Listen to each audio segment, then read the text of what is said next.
Shalom jemaat Tuhan, pada kesempatan ini saya ingin memulai satu serial pelajaran tentang serial nama-nama Yahweh.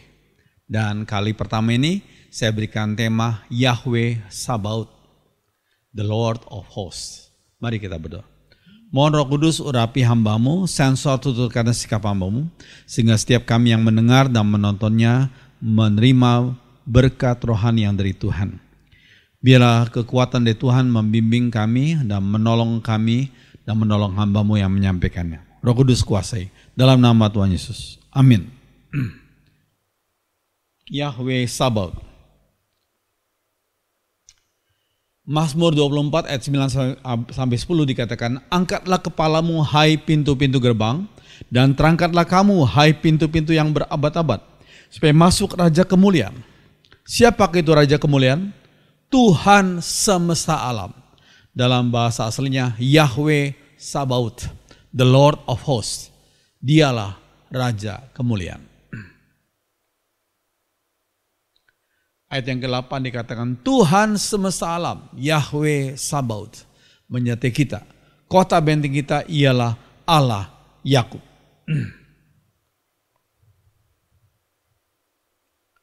Yahweh Sabaoth artinya the Lord of Hosts, Tuhan semesta alam. Nama ini muncul lebih dari 270 kali dalam perjanjian lama. Lebih dari 270 kali. 270 kali lebih. Berarti nama ini penting sekali. Kata Sabaoth berarti rombongan besar. Nama Sabaoth sering digunakan dalam konteks peperangan. Mazmur 24 ayat 10. Siapakah dia itu Raja Kemuliaan? Tuhan semesta alam, Yahweh Sabaoth. Dialah Raja Kemuliaan.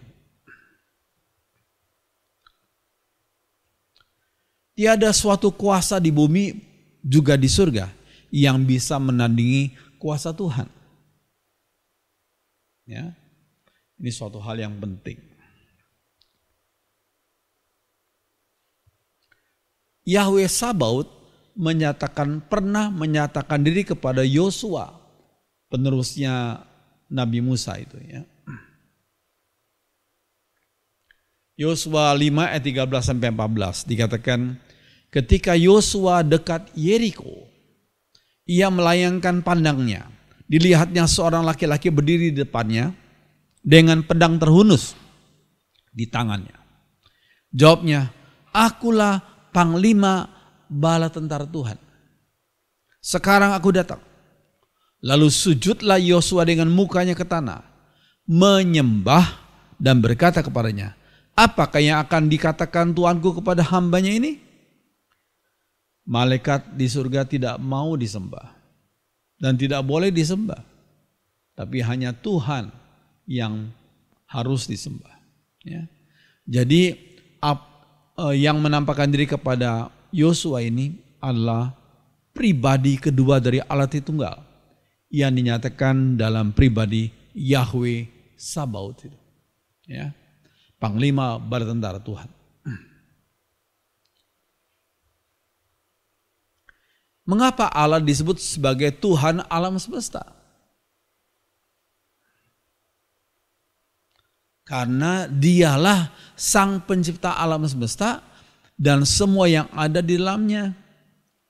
Karena beliau sebagai pencipta alam semesta dan semua yang ada di dalamnya, maka semua ciptanya harus menyembah beliau.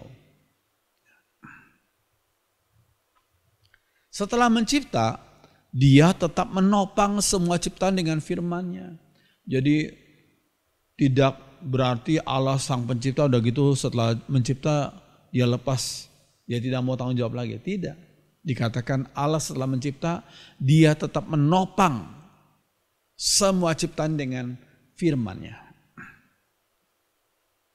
Ya, Ibrani 1 ayat 3 dikatakan, ia adalah cahaya kemuliaan Allah dan gambar wujud Allah, dan menopang segala yang ada dengan firman-Nya yang penuh kekuasaan. Allah itu Allah yang bertanggung jawab setelah mencipta, Allah terus menopang ya, dengan firman-Nya. Iya, bukan seperti ajaran deisme. Ajaran deisme seperti gambar ini ya. Pada waktu itu alarm atau seperti yang waker itu diputar pegasnya. Ya. Nah, setelah diputar pegasnya nggak pakai baterai, diputar aja ya. Maka berdetak dia. Tek tak tek tak tek tak sampai berapa lama? Ya sampai pegasnya habis. Ya harus diputar lagi. Jadi orang deisme berkata Allah setelah mencipta alam semesta ini, dia tinggal pergi. Dia tidak lagi menopang, dia tidak lagi memelihara. Dan alam semesta diatur oleh kuasa alam saja. Bukan kuasa Allah, tapi kuasa alam saja. Hukum alam yang mengatur alam semesta. Itulah deisme. Allah tidak lagi care, tidak lagi peduli segala sesuatu yang diciptakannya itu. Seperti waker yang saudara lihat ini. Ya. Tapi firman Tuhan berkata tidak seperti itu. Allah setelah mencipta, Allah menopang ciptanya dengan firman-Nya. Ya. Ibrani 1 ayat 3. Ya. Tuhan selalu mengontrol sejarah dunia ini. Dia mengontrol. He is always in His control. Jika kejahatan sudah memuncak, Tuhan akan intervensi dan menurunkan penguasa dunia yang lalim dan jahat itu. Jadi kalau kejahatan sudah memuncak, Allah akan intervensi terhadap sejarah dunia ini, ya, dan menurunkan penguasa dunia yang lalim. Ya, kita ingat Daniel pasal 5. Ketika Raja Belshazzar itu berkuasa waktu itu, Raja Belshazzar menyalahgunakan kuasanya dan dia menyalahgunakan benda-benda dalam bait Allah, dipakai untuk pesta pora dan mabok-mabokan. Maka dia kaget karena pada satu kali dalam pesta itu dia melihat ada satu tangan dari atas yang menulis di dinding istana, Mene Mene Tekel Ufarsin. Apa itu artinya? Segala perbuatanmu sudah kutimbang dan kuanggap kau terlalu ringan. Malam ini juga kuserahkan kuasamu kepada orang lain. Memang betul terjadi. Malam itu terjadi pemberontakan dan Belshazzar diganti oleh yang lain. Saudara sekalian, jadi Tuhan yang Maha Kuasa mengontrol sejarah dunia ini. Jika kejahatan sudah memuncak, beliau akan intervensi dan menurunkan penguasa dunia yang lalim. Siapakah itu Yahweh Sabaoth? Sabaoth. Mazmur 24 ayat 9 sampai 10. Angkatlah kepalamu hai pintu-pintu gerbang, dan terangkanlah kamu hai pintu-pintu yang berabad-abad, supaya masuk Raja kemuliaan. Siapakah dia itu Raja kemuliaan? Tuhan semesta alam, Yahweh Sabaoth, Tuhan semesta alam. Dialah Raja kemuliaan. Mazmur ini, Mazmur 24, berbicara tentang kembalinya Yesus ke surga. Ya, digenapi. Waktu Yesus kembali ke surga dari pelayanannya, beliau melayani, beliau rela mati dan bangkit kembali dan tidak mati lagi. Kemudian kembali ke surga. Mazmur 24 ini ya berbicara tentang kembalinya Yesus ke surga.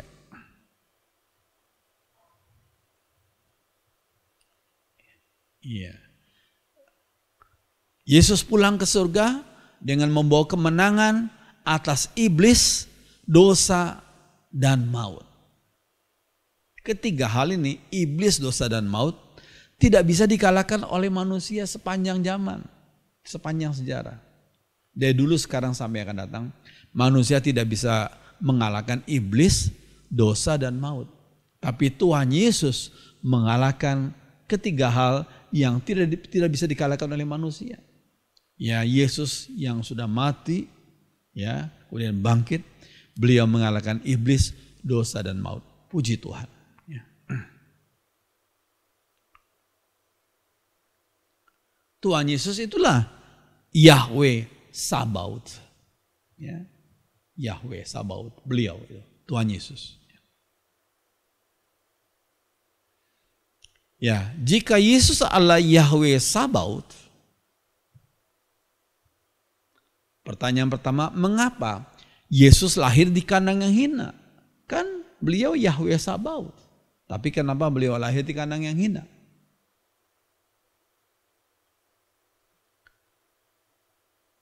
Itu dilakukan untuk mengunjungi dan menyelamatkan umatnya yang hina.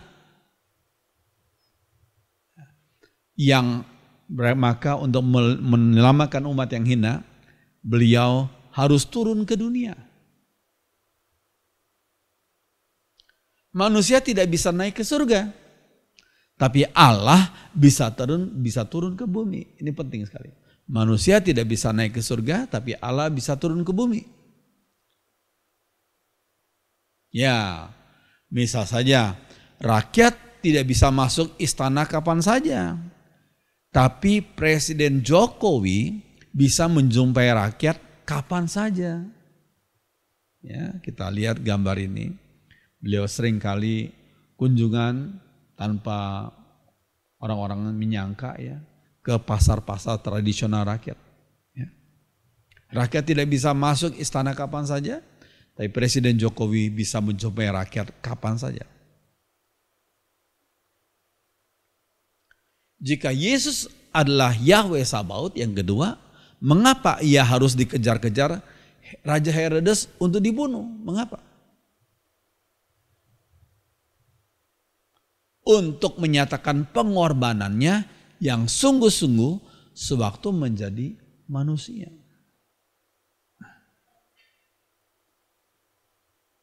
Yesaya 53 ayat 3 dikatakan ia dihina dan dihindari orang. Seorang yang penuh kesengsaraan. A man of sorrows. Orang yang disebut biasa sengsara, hidup sengsara. A man of sorrows. Dan yang biasa menderita kesakitan. Ia sangat dihina. Sehingga orang menutup mukanya dengan terhadap dia. Dan bagi kita pun dia tidak masuk hitungan. Ya. Ia sungguh-sungguh berkorban untuk menyelamatkan umat yang berdosa ini. Ya. Allah Bapa memakai penderitaan untuk membentuk manusia Yesus, untuk membentuk manusia Yesus untuk jadi sempurna. Ya. Kalau Yesus sebagai Allah ya beliau sempurna, sangat sempurna dan paling sempurna. Tapi manusia Yesus ya perlu dibentuk jadi sempurna lewat apa? Lewat penderitaan. Ya, lihat Ibrani 2 ayat 10. Dalam Contemporary English Version dikatakan, so God did the right thing. Allah melakukan hal yang benar. When he made Jesus perfect by suffering.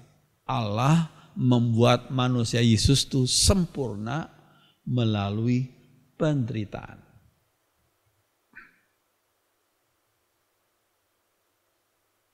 Jika Yesus adalah Yahweh Sabaoth, yang ketiga, mengapa ia harus kemana-mana berjalan kaki?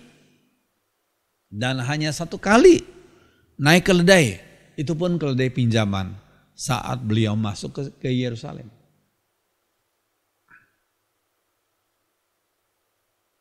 Matius 21 ayat 2 dikatakan, pergilah ke kampung yang di depanmu itu, dan di situ kamu akan segera menemukan seekor keledai betina tertambat dan anaknya ada dekatnya. Lepaskanlah keledai itu dan bawalah keduanya kepadaku. Jadi Yesus masuk ke Yerusalem, pinjam keledai orang lain. Ya.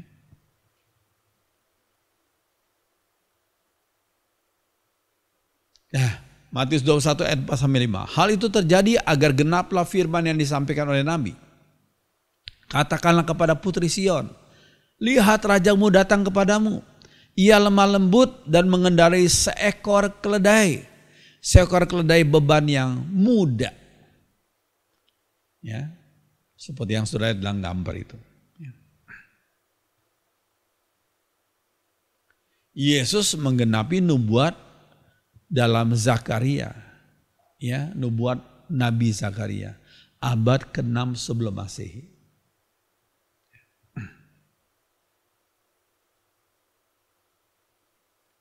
Kali pertama Yesus datang dengan sikap lembut, penuh kasih, itu kali pertama.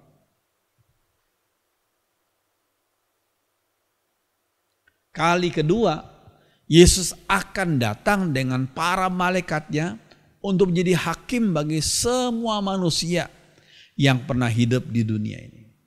Semua manusia, ya, berabad-abad, ribuan tahun, ya, akan dihakimi oleh satu pribadi saja. Dialah Yesus itu. Ya. Ini kita perlu ingat selalu dalam Alkitab mengatakan demikian.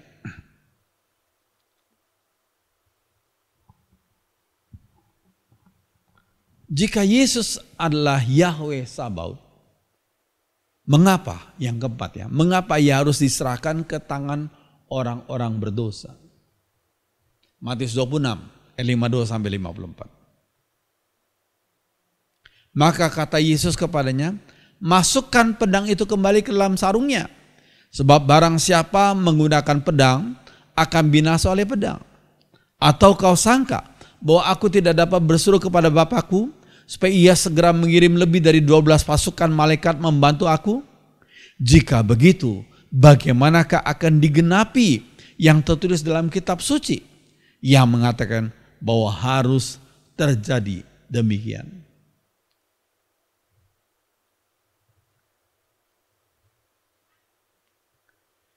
Jika Yesus tidak rela menyerahkan nyawanya, tidak ada seorang pun yang berkuasa untuk mengambil nyawanya daripadanya. Ini penting sekali. Ya, jika Yesus tidak rela menyerahkan nyawanya, tidak ada seorang pun yang berkuasa untuk mengambil nyawanya daripadanya. Yohanes 10 ayat 17-18. Bapa mengasihi aku, oleh karena aku memberikan nyawaku untuk menerimanya kembali. Tidak seorang pun mengambilnya daripadaku, melainkan aku memberikannya menurut kehendakku sendiri. Aku berkuasa memberikannya dan berkuasa mengambilnya kembali. Inilah tugas yang kuterima dari Bapakku. Ini ayat ini penting sekali. Tidak ada seorang pun yang boleh mengambil nyawaku daripadaku, kecuali aku yang memberikannya menurut kehendakku sendiri. Itu kata Tuhan Yesus. Tuhan selalu dalam kontrolnya, termasuk dalam kontrol nyawanya sendiri. Ya. Yesus mati bukan karena kepepet istilahnya, atau nggak bisa lari lagi. Ya sudah lari kemana-mana, ya udah dikuasai semua areal, akhirnya nggak bisa lari lagi. Ya, Yesus tidak demikian. Yesus mati bukan karena kepepet dan tidak bisa lari lagi.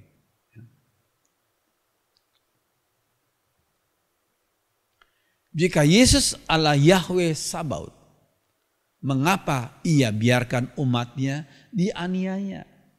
Kan kita punya Allah yang Maha Kuasa. Kenapa? Dalam sejarah dunia ini, dalam sejarah gereja, banyak umatnya dianiaya. Mengapa? Yesus mengizinkan aniaya agar iman umatnya bertumbuh.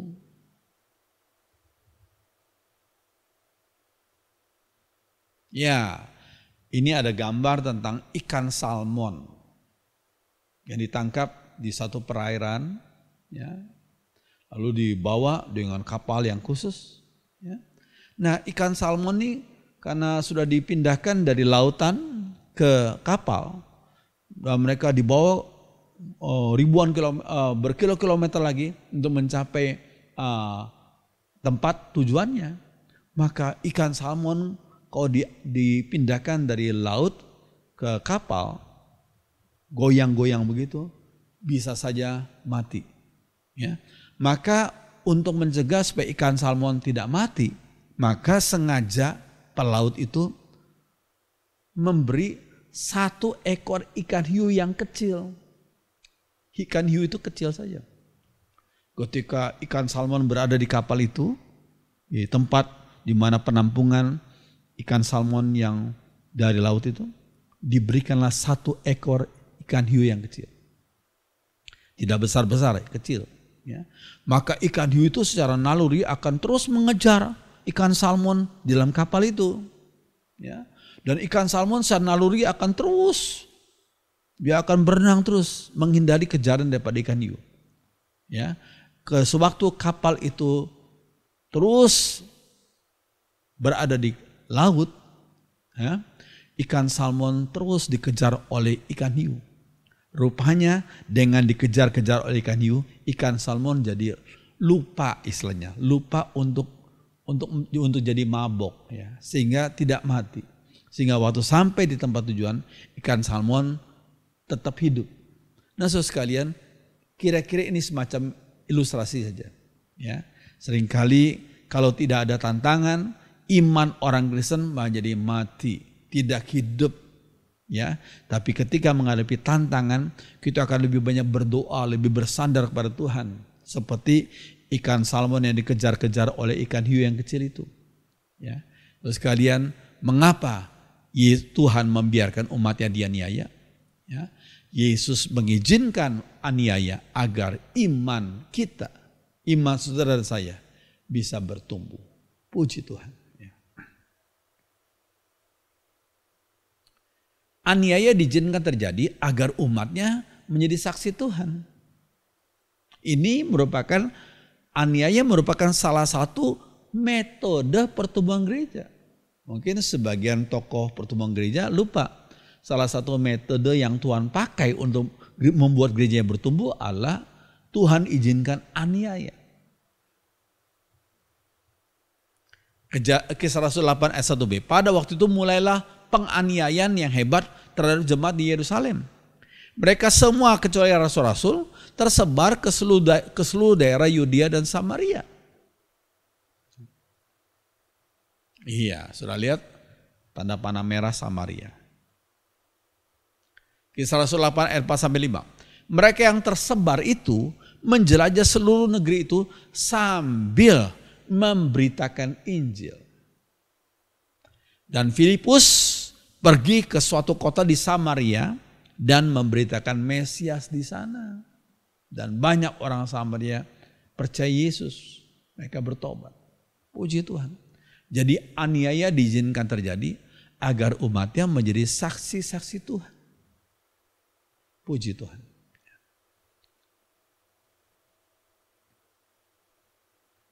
Jika Tuhan berkenan, Ia bisa dengan mudah mengubah hati orang-orang yang pernah membenci lalu menjadi pengikut Kristus. Gampang saja Tuhan bisa ubah secepat kilat. Mengubah hati orang yang tadi membenci Kristus sekarang menjadi pengikut Kristus, bahkan menjadi pembela Injil Tuhan. Pemberita Injil Tuhan. Ya, kita lihat gambar ini, seorang bernama Nabil Qureshi. Ya, dulunya dari agama lain, sekarang jadi percaya pada Yesus. Ya. Ini ada lagi, Mus'ab Yusuf, son of Hamas leader. Salah satu anak daripada pemimpin Hamas itu yang bernama Mus'ab Yusuf bertobat percaya Yesus sebagai selamat. Ya. Nah ini ada yang namanya Mario Joseph. Ya, kalau saudara melihat saja YouTube, tulis saja kesaksian daripada Mario Joseph, the testimony of Mario Joseph. Ya, semua dia juga dari latar belakang agama lain, bertobat, percaya Yesus. Ya. Nah ini Kuwaiti Royal Prince, salah satu pangeran daripada kerajaan Kuwait yang bernama Abdullah Al-Sabah declare, menyampaikan, mengumumkan his faith in Jesus Christ. Sekarang dia beriman kepada Yesus. Puji Tuhan. Saya tidak bisa menyebut semua, banyak sekali. Ya, ternyata Tuhan melakukan mujizat-mujizat di daerah-daerah yang nggak pernah disangka sebelumnya. Orang-orang yang tadinya tidak percaya Tuhan, sekarang mereka bertobat, percaya Yesus sebagai juru selamat. Puji Tuhan. Ya.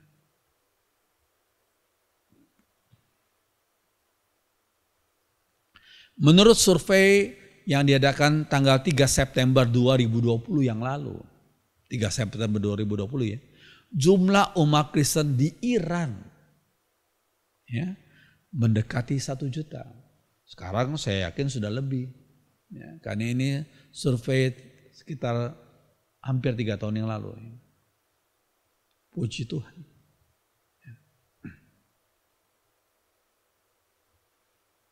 Nah, jika Yesus adalah Yahweh Sabaoth, mengapa ia membiarkan umatnya mengalami berbagai aniaya? Tuhan sedang mengajarkan yang bersikap lembut dapat lebih bertahan daripada yang bersikap keras. Nah, ini penting sekali. Tuhan sedang mengajarkan yang bersikap lembut dapat lebih bertahan daripada yang bersikap keras. Ingat ya, Matius 5 ayat 5. Berbahagialah orang yang lemah lembut karena mereka akan memiliki bumi. Yang lemah lembut berbahagia. Mereka akan memiliki bumi. Nah, sudah lihat contoh yang menarik. Ada seorang bernama Lao Tse. Ya, di REC di Tiongkok ya, Lao Tse. Lao Tse ini pada satu kali ditanya oleh murid-muridnya. Lao Tse, ajarkan kami satu kalimat pendek tentang hikmah hidup ini. Lao Tse waktu itu sudah tua. Lalu, oke, kalian bertanya itu ya. Coba sekalian sekarang kalian mengitari aku. Lao Tse membuka mulutnya tiba-tiba. Kaget. Ternyata mulutnya sudah banyak gigi yang copot, yang sudah ompong, sudah banyak. Ya. Lalu kemudian Lao Tse berkata, ya ini saya kasih gambaran saja ya. Nah, waktu aku masih muda, gigiku utuh. Sama banyaknya seperti kalian, gigi kalian yang masih muda. Tapi waktu masih muda itu mengunyah makanan, sering kali terjadi gigi yang keras itu menggigit lidah yang lembut. Lidah itu lembutnya, tapi seringkali digigit oleh gigi. Ya. Waduh, kalau hidup kita, kalau diri kita nggak punya lidah repot ya. Kita bisa bicara juga karena lidah. Kita bisa makan juga karena lidah yang juga menolong, bukan hanya gigi. Ya. Lidah yang mengatur makanan. Tapi kadang-kadang gigi yang keras tuh menggigit lidah. Tapi sewaktu aku sudah tua sekarang ini, gigi yang keras-keras itu copot satu persatu. Sehingga kalian lihat gigiku banyak yang copot sudah. Tapi lidah gak pernah copot. Lidah yang seringkali dianiaya gigi gak pernah copot. Itu satu ilustrasi saja. Makanya Tuhan Yesus pernah berkata, berbahagialah orang yang lemah lembut, karena mereka lah yang akan memiliki bumi. Kita sebagai umat Tuhan harus bersikap lembut seperti yang Tuhan Yesus ajarkan kepada kita. Puji Tuhan.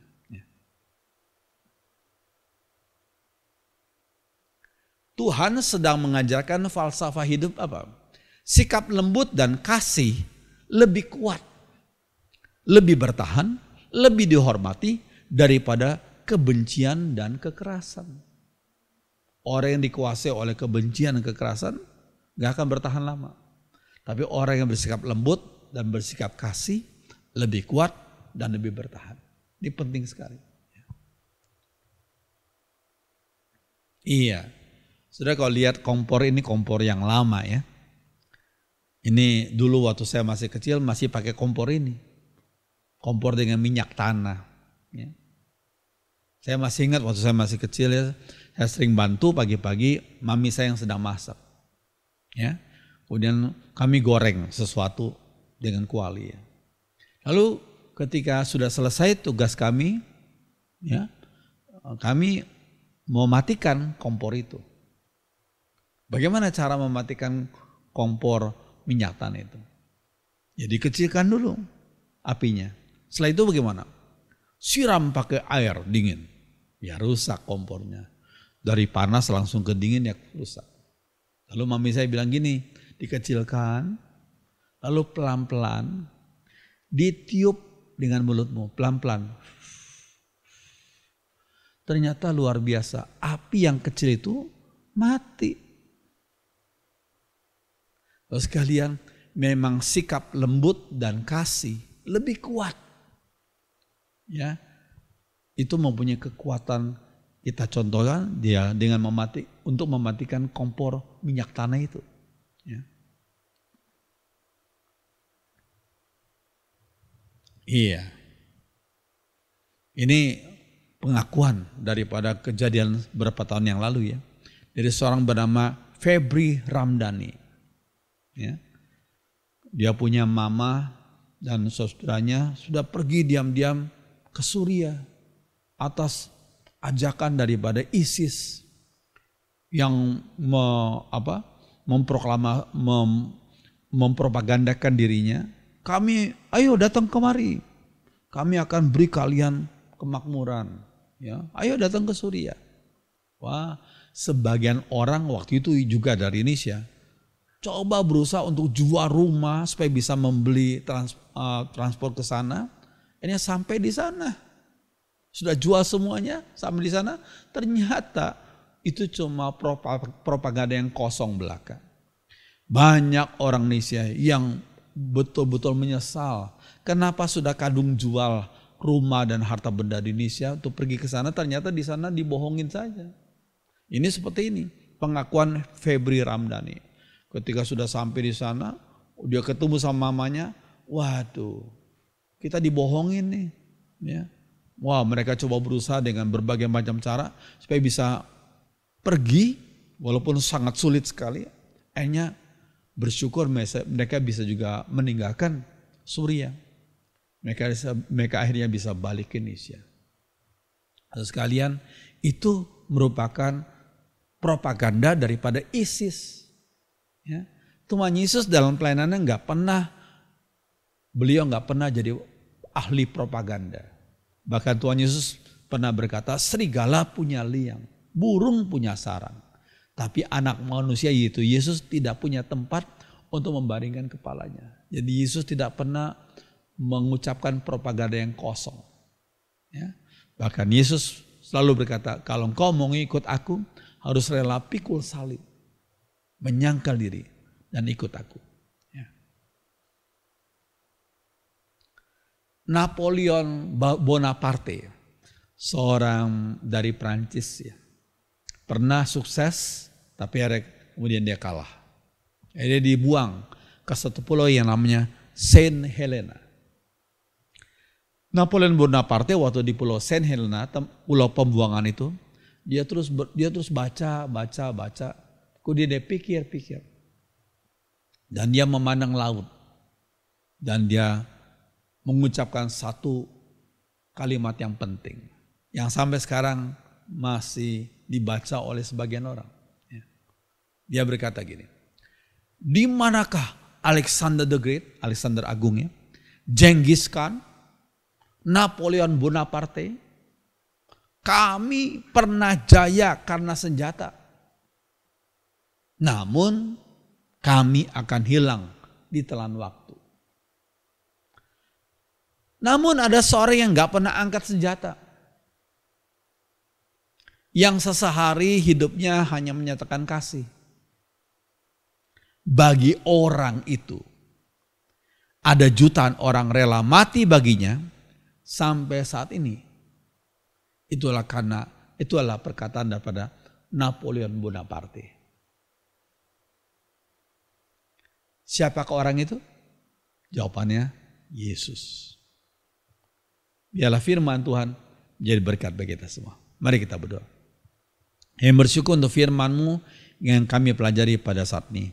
Roh Kudus menolong kami untuk taat pada perintah Tuhan dan ajaran Tuhan, agar hidup kami berkenan di hati Tuhan. Roh Kudus kuatkan kami untuk melaksanakan kehendak Tuhan. Dalam nama Tuhan Yesus. Semua orang beriman mengatakan, amin.